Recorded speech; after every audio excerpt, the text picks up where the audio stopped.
I'm Justin Pearson, and my relevance in this interview is that I'm the singer, or I should say the vocalist of Retox.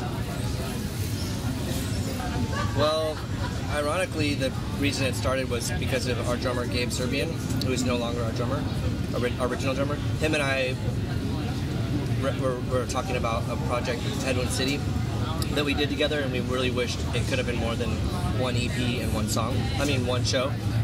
And so that was kind of our initial idea behind starting Retox. Well, he also was in this band La Butcherettes full time, and he couldn't commit to a lot of the stuff that we wanted to do and stuff that we agreed to do. Wanted to do as far as just being a band and tour and play shows, but we also understand the way that the music industry is, and the label that we signed to was like, we really want to put out your album, but we're afraid that you're going to just be another project band and not tour. So they're our friends, and we wanted to commit to that. And the irony in it is Gabe was the one that really pushed for us to sign to Ipecac, and then he didn't want to tour. So we got a different drummer. And not that it's something completely out of the blue or different, but I think that no matter who you get to be part of a band, they bring in their own elements. And so, it's not like Headwind City to me, but it's like something different. I mean, I was a huge fan of the festival of the year, so that was my main reason for wanting to play with Mike Crane, is because his guitar playing is unique, and it's even in the Retox songs I can hear those elements in it. So that was those are the reasons why the band started. I run a record label called 31G, and I have a dog that I love a lot, and I try to spend a lot of time with her. And as far as income, financial stability, I'm a bar back at a bar, or like a club, so that keeps my nights occupied because I work a lot. Yeah, I mean, I'm not a writer, but I really like to, this sounds a little bit egotistical to admit, I like to tell stories, and I like to, none of it's made up, so it's just me telling a story that happened, my perception of it, I guess. So, yes, I enjoy writing, and I'm learning to write. I think that my second book is better than the first one as far as, the development of my, I guess, lack of writing skills.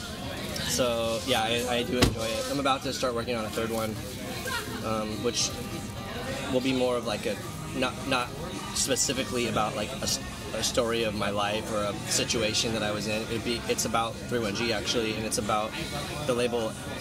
So it's more of a book, I guess a documentary, than I don't know what the term for that would be in writing. I guess a documentary book, whatever that. See, I'm not a writer. I don't know what the term is. Well, it's kind of down to a science at this point. It's there are elements I miss my mom and my girlfriend and stuff like that, but mainly my dog. It sucks I can't call her up and say hey, I miss you, are you right? Are you getting enough snacks? Stuff like that.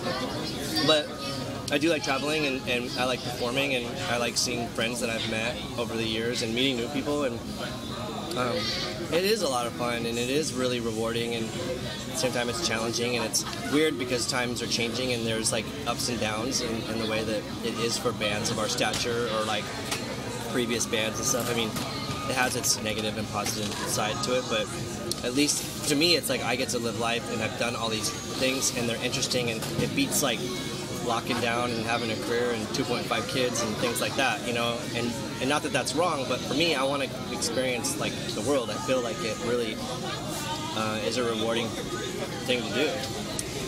When I started out touring naively as a 15-year-old, I don't think normal 15-year-olds tour, so I was just going and doing shit that I shouldn't be doing, I almost died a few times, I was in Canada, I wasn't even of legal age as an adult, or I shouldn't have been doing these things, and I did it.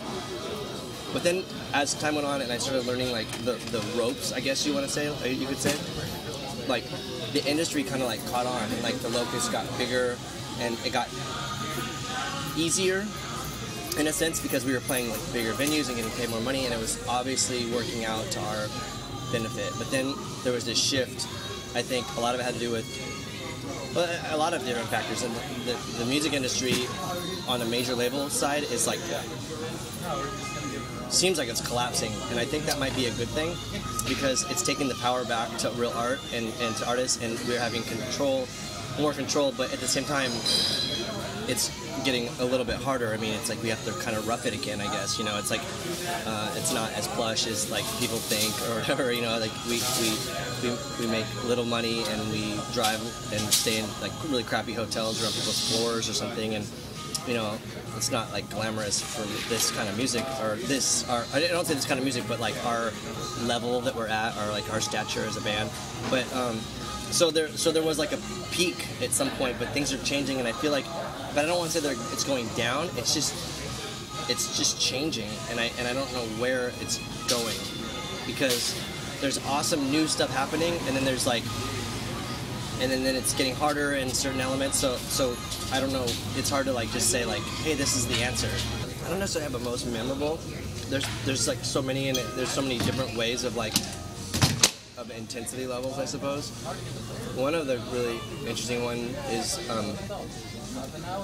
to be able to be part of a band that can make 3,000 people want to kill you. I think that's like a really hard thing to accomplish, like to be able to be in that position to where you have the general audience like so enraged with something that's simple, like we're making music, and if you don't like it, it's fine, but you don't need to like want to literally kill us. Thank you very much, everybody.